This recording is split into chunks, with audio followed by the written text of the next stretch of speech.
дӯстони азиз, салом алейкум ва як рӯзи хубу зебои дигар ба хайр бошад барои шумо. ҳоло имрӯз ҳам мо ба тамошои Нью-Йорк баромадем ҳамроҳи Билол, салом гӯ ба таҷикони дунё. Мо ба ҷое омадем ки аксари сайёҳҳо барои диданаш меоянд. ин муҷассамаи буқа ҳаст. буқае ки рамзи хушбинӣ ва рушдро дар Нью-Йорк инъикос мекунад ва дар минтақаи молӣ гӯем қарор дорад. пеш аз ба назди он муҷассамаи буқа рафтан, як парк боғчаи бисёр хурд аст, номаш Bowling Green,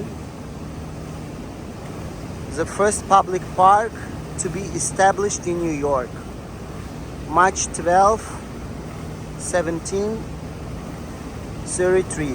یعنی اولین باغی که در نیویورک بنیاد شده است و آن 12 مارس سال 1733 رخ داده است.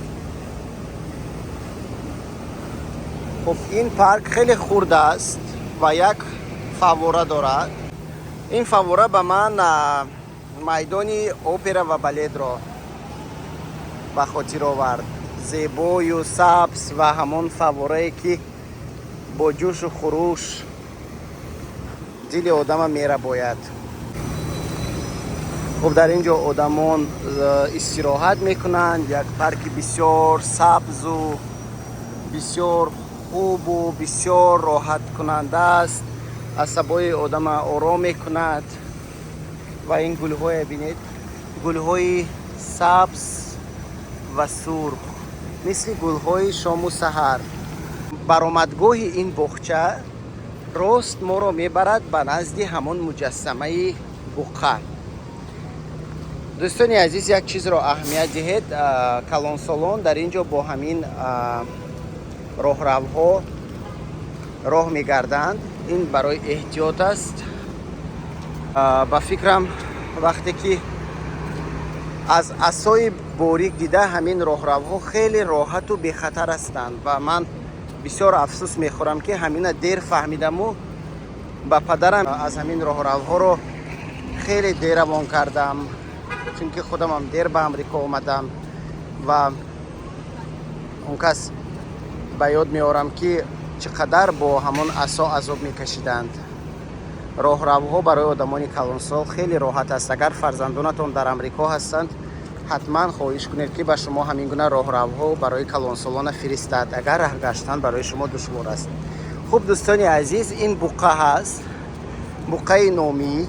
مؤلف این بقا دمادیکو، اگر اسمش فراموش نکرده باشم، مهاجر ایتالیایی هست که سال 1941 به دنیا آمده است و سال 1970 به نیویورک و امریکا کوچیده است. او رسام، هنرمند و سال 1987 وقتی که ارزش سهمیه ها در بازار جهانی پایان رفته است و مردم به بحران گرفتار شدند، همین مجسمه را همچون رمزی خوشبینی و رمزی پیشروی بنیاد کرده است و برای این مجسمه $360,000 صرف کرده است و این مجسمه رو هم مردم محلی و هم سیاح‌ها خیلی دوست می‌دارند. با این مجسمه عکس می‌گیرند. این چقدر زیباست. این بقا در حالی گویم که حرکت و در حال پیشروی است. اول من فکر میکردم که این بقا بسیار شکل خشمگین رو داره، یعنی بقای خشمگین است، اما این چنین نیست. یعنی بقای خشمگین نیست. این نبینید.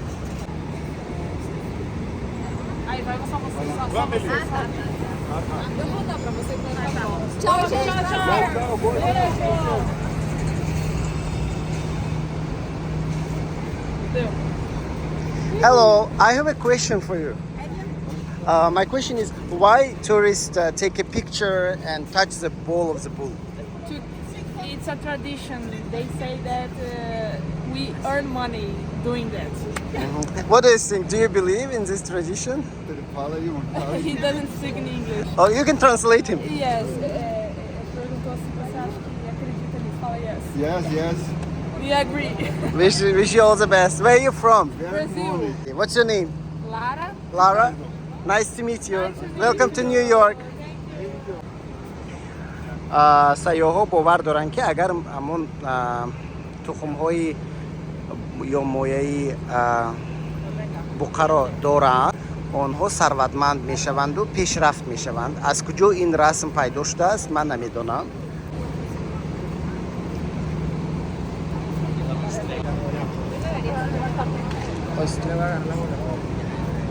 Hello guys, where are you from? Spain. Do you speak English? Yeah.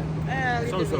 What do you think? Why tourists touch the ball of the bull? Because if you touch, Make you return.